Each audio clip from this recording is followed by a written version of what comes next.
seems that only with the fabricated Russian threat can the public be convinced of yet another depletion of their pockets.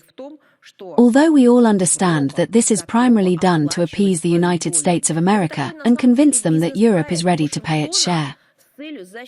This is actually a business project of Washington aimed at securing long-term contracts for the American military-industrial complex at the expense of Western Europeans.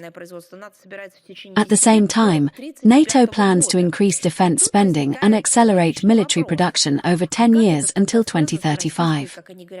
And here arises a logical question.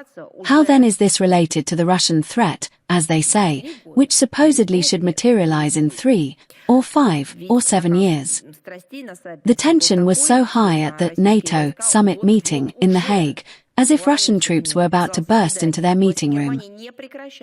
The German authorities do not cease the practice of systematic harassment of accredited Russian journalists in the country.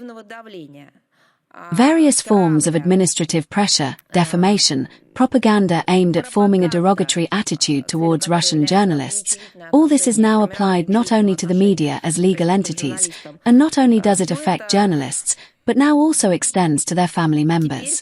Everything is done to force correspondents to prematurely cease fulfilling their professional duties and leave Germany.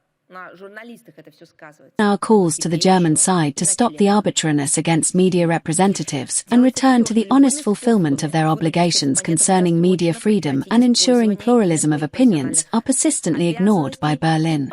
And Channel 1, now also VGTRK, experiences similar lawlessness.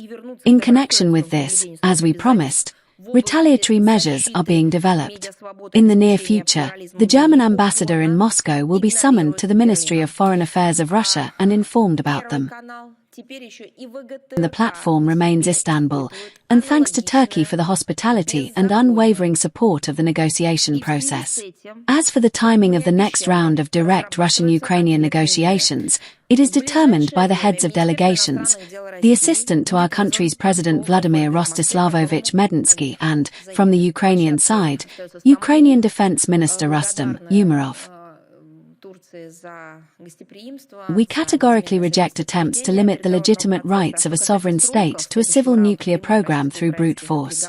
Our well-known cooperation with Tehran in the field of peaceful nuclear energy is absolutely legitimate, and it meets the interests of both countries. It will continue, and I will emphasize, it has never been challenged by anyone in any way. Moreover, it has been supported by specialized agencies of the United Nations system.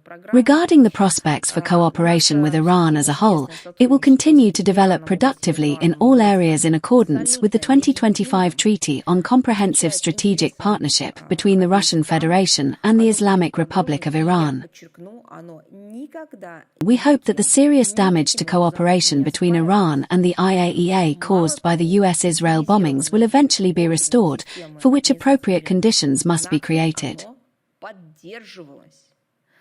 Essential among these conditions are lasting peace and firm guarantees that Iranian nuclear facilities, and the materials, equipment, and personnel there, will not be attacked again.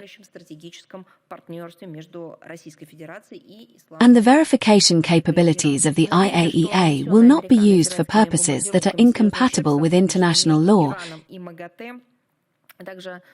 including the provisions of the Nuclear Non-Proliferation Treaty. The 2025 Treaty on Comprehensive Strategic Partnership between Russia and Iran outlines various directions and forms of interaction, including in the field of military and military-technical cooperation. Only now has the treaty been ratified by Iran's Majlis, its parliament. It has just come into force.